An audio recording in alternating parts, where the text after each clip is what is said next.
I would like to invite for some opening remarks Mr. Peter Obi. Now, Peter Obi is a long-time entrepreneur, a business leader, and an eminent politician from Nigeria. Mr. Obi's sense of enterprise fostered his involvement in local and national Nigerian politics, including his role as Governor of Anambra. So please help me in welcoming him to the stage. Peter Obi.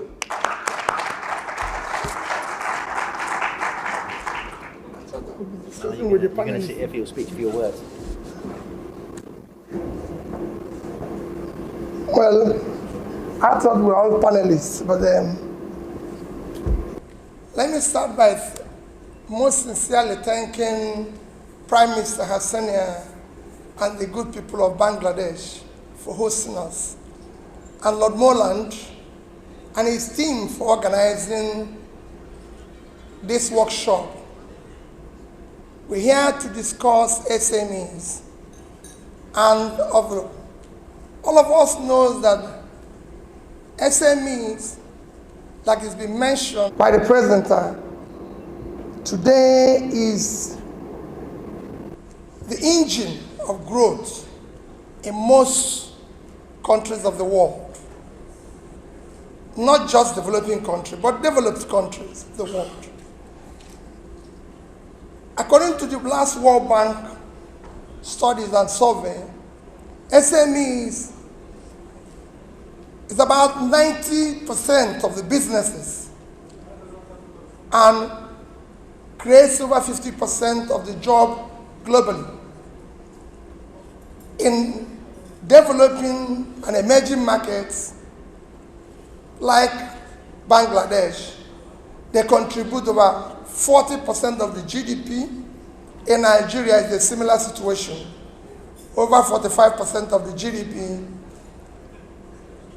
In places like China, they contribute over 60%, creating 7 out of every 10 jobs. In India, it's similar impact.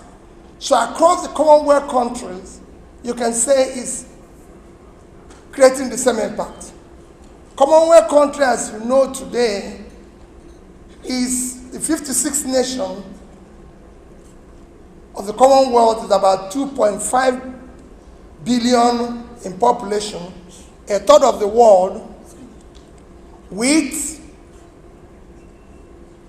over 1 billion young population and over 1 trillion in exports. However, the Commonwealth, if you look at the wealth of the Commonwealth, is about over 150 trillion, which you could say is about 10 times the size of the GDP of the Commonwealth, because the last time I looked at it, the Commonwealth GDP, total GDP is about 14.5 trillion. And over 30 times the total world export of about 5 trillion. What we are going to discuss today is the issue of how to formalization and internationalization of SMEs, which is critical for the Commonwealth as a family. By supporting, internationalizing, and formalizing the SMEs, would have created wealth across the entire world, because Commonwealth countries exist in almost 5 continents of the world. So by formalizing and internationalizing SMEs, you actually come across the entire world by ensuring the growth of this engine of development. But there's a problem within the SMEs, which I'm sure the panelists will be giving attention to. While this critical engine of growth is what is desired in today's world to be able to develop, especially, I keep saying, within the Commonwealth family. Because if you look at the scope of what they are going to add is huge. If you look at the global economy, while I say they are a third of the population of the world, but if you look at the world GDP, it's about 100 trillion, and you look at the GDP of the Commonwealth, it's 14.5 trillion, which means they're just about 15% of it. If you look at the per capita, the global per capita of the world is about $10.7, when we mean $10,700. But within the Commonwealth family, it is just $3,500. So you could see there's a lot of scope for growth, because most of the countries in the Commonwealth family are actually within the poor countries of the world, with so much potential. And to drive this potential and create this fortune that is sustained development across the Commonwealth, you need to support the SMEs, because these are the engine of growth, considering the amount of job they create and the impact they have, and they will be able, and this is where you have your youths who are starting entrepreneurship, building entrepreneurship, and that's where they are, and you must support them. The critical things they have is, one, it is, what you can say is, it has local peculiarities, but there are some that are across virtually all the countries, especially in developing and emerging markets. One is the issue of finance.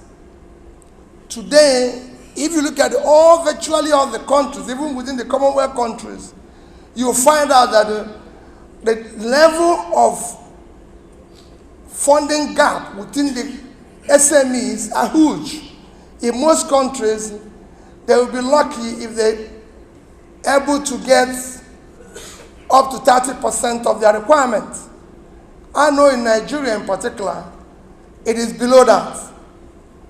In Bangladesh here, it is about 30-something%. And in most countries that I studied, it's a similar situation.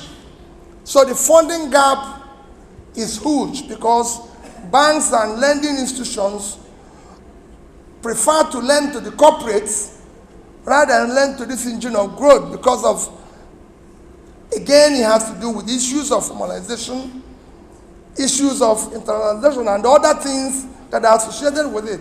So lending to them is difficult, and they avoid it. Two is the issue of taxation.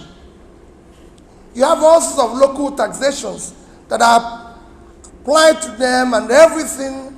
The regulatory environment is hostile to them. I always use Nigeria as an example. The corporates are big and everything, and can get away with so many things that the small businesses can't get away with.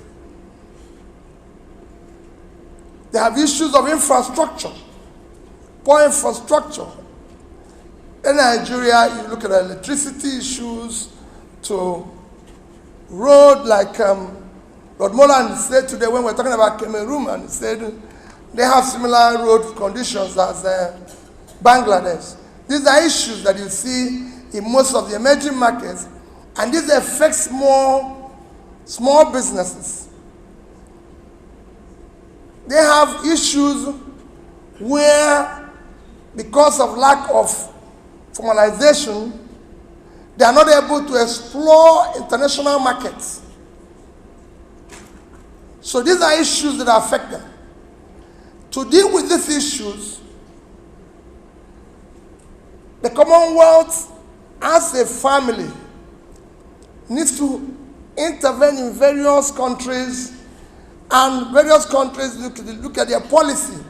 If they have a policy that is targeted, a favorable policies that is targeted to SMEs, to help them to formalize, have proper registrations and everything, which are happening in some countries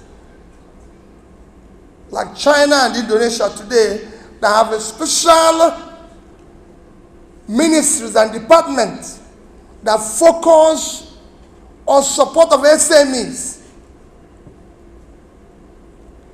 This will go a long way in helping them to formalize, help them to have all the registrations, and a competitive government having favorable policies that will support them.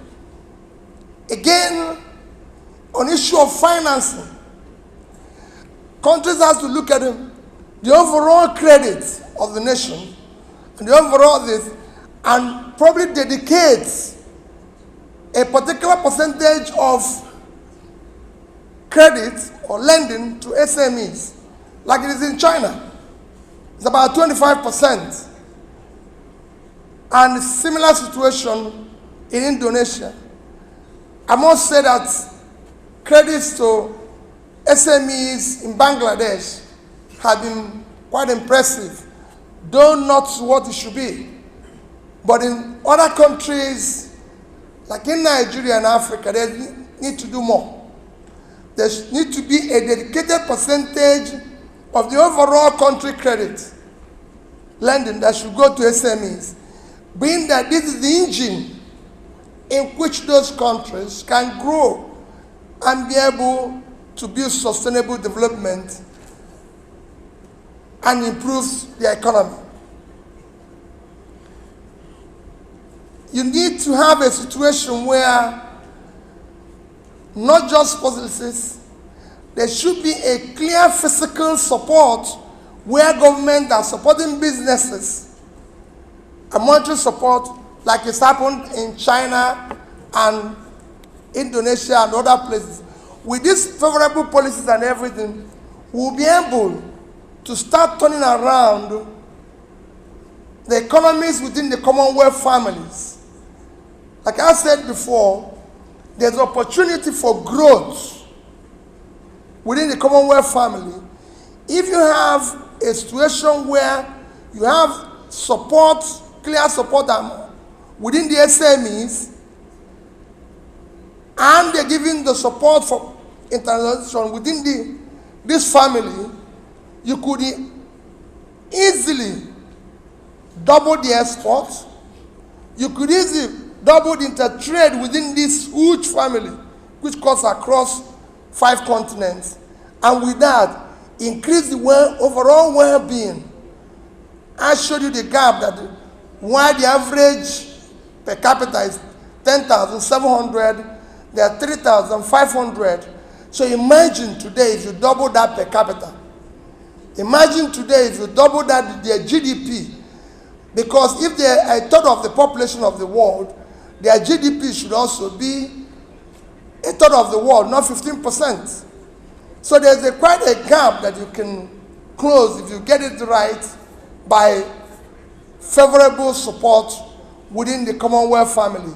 And this is something that is achievable. Thank you for listening.